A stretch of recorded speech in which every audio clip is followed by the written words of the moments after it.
Best mutual fund नाम की कोई चीज़ होती ही नहीं है। और अगर आप ऐसे फंड ढूंढ रहे हो तो आप ऑलरेडी गलत डायरेक्शन में हो।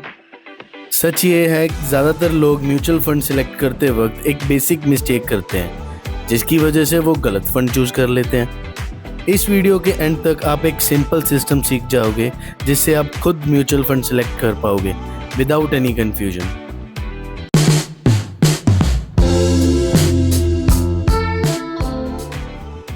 म्यूचुअल फंड सिलेक्ट करना डिफिकल्ट नहीं है, बस आपको सही स्टेप सही ऑर्डर में फॉलो करना है। चलिए स्टेप बाय स्टेप समझते हैं।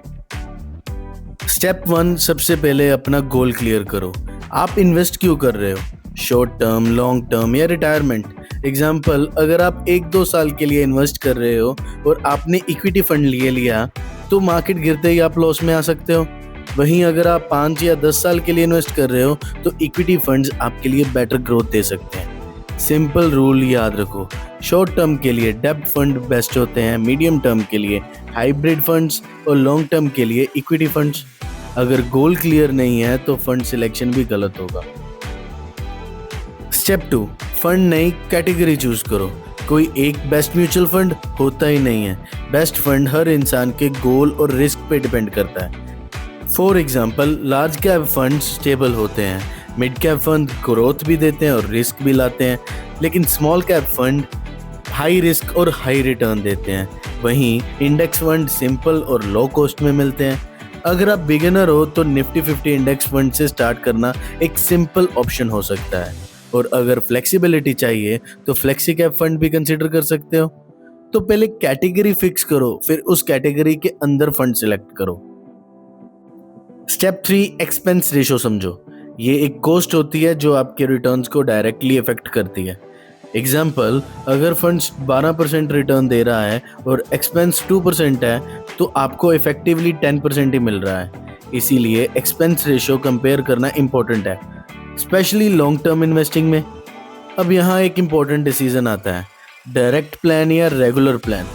डायरेक्ट प्लान में कॉस्ट कम होता है, लेकिन आपको खुद रिसर्च करनी पड़ती है, खुद डिसीजन लेने पड़ते हैं। रेगुलर प्लान में आपको गाइडेंस मिलती है, प्लानिंग, फंड सिलेक्शन और पोर्टफोलियो मैनेजमेंट में सपोर्ट मिलता है। यहीं पर म्यूचुअल फंड डिस्ट्रीब्यूटर का रोल इम्पोर्टेंट हो जाता है। अगर आप बिगिनर हो या आपको क्लैरिटी नहीं है तो एक राइट डिस्ट्रीब्यूटर आपको सही डायरेक्शन दे सकता है और कॉस्टली मिस्टेक से बचा सकता है। तो सिंपल बात, अगर आप कॉन्फिडेंट हो और खुद मैनेज कर सकते हो तो डायरेक्ट प्लान, वरना गाइडेंस के साथ रेगुलर प्लान एक बेटर अप्रोच हो सकता है। स्टेप 4, सिर्फ रिटर्न्स मत देखो, कंसिस्टेंसी देखो। सबसे कॉमन मिस्टेक, लोग सिर्फ लास्ट 1 ईयर रिटर्न्स देखते हैं। आपको देखना है फंड ने 3 साल, 5 साल और 7 साल में कैसे परफॉर्म किया है और उसको कंपेयर करो बेंचमार्क के साथ, जैसे निफ्टी 50। अगर फंड कंसिस्टेंटली बेंचमार्क से बेटर परफॉर्म कर रहा है तब वो स्ट्रॉन्ग फंड है। 1 साल का हाई रिटर्न सिर्फ लक भी हो सकता है। स्टेप 5, फंड मैनेजर और एएमसी चेक करो। म्यूचुअल फंड का परफॉर्मेंस सिर्फ मार्केट पे डिपेंड नहीं करता, फंड मैनेजर की स्ट्रेटजी भी इंपॉर्टेंट रोल प्ले करती है। और एएमसी भी ट्रस्टेड होनी चाहिए, जैसे एचडीएफसी एसेट मैनेजमेंट कंपनी या एसबीआई म्यूचुअल फंड। ये फैक्टर्स लॉन्ग टर्म स्टेबिलिटी के लिए इंपॉर्टेंट होते हैं। स्टेप 6, रिस्क समझो। हाई रिटर्न के साथ हाई रिस्क आता है। अगर कोई फंड बहुत फास्ट ऊपर जा रहा है या फिर शार्पली नीचे गिर रहा है तो वो वॉलेटाइल है। अगर आप बिगिनर हो तो ऐसे फंड अवॉइड करो। आपका फंड आपकी रिस्क कैपेसिटी के अकॉर्डिंग होना चाहिए, ना कि दूसरों के रिटर्न्स के अकॉर्डिंग।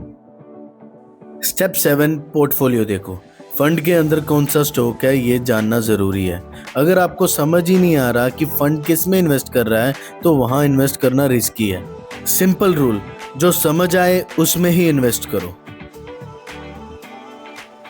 नाउ द 3 मिस्टेक्स जो आपको अवॉइड करनी चाहिए।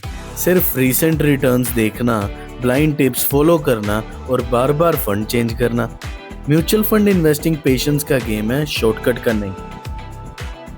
तो अब आपके पास एक क्लियर सिस्टम है, गोल, कैटेगरी, कॉस्ट, कंसिस्टेंसी, रिस्क और पोर्टफोलियो। अगर आप इस प्रोसेस को फॉलो करते हो तो आप खुद कॉन्फिडेंट हो जाओगे सही म्यूचुअल फंड चूज करने में। और याद रखो, सक्सेस किसी बेस्ट फंड से नहीं बल्कि सही प्रोसेस से आता है। अब अगर आपको ऐसे ही सिंपल और प्रैक्टिकल इन्वेस्टिंग वीडियोस चाहिए जहां मैं बिना बकवास के डायरेक्ट क्लियर चीज़ें समझाता हूं, तो चैनल को सब्सक्राइब कर लो।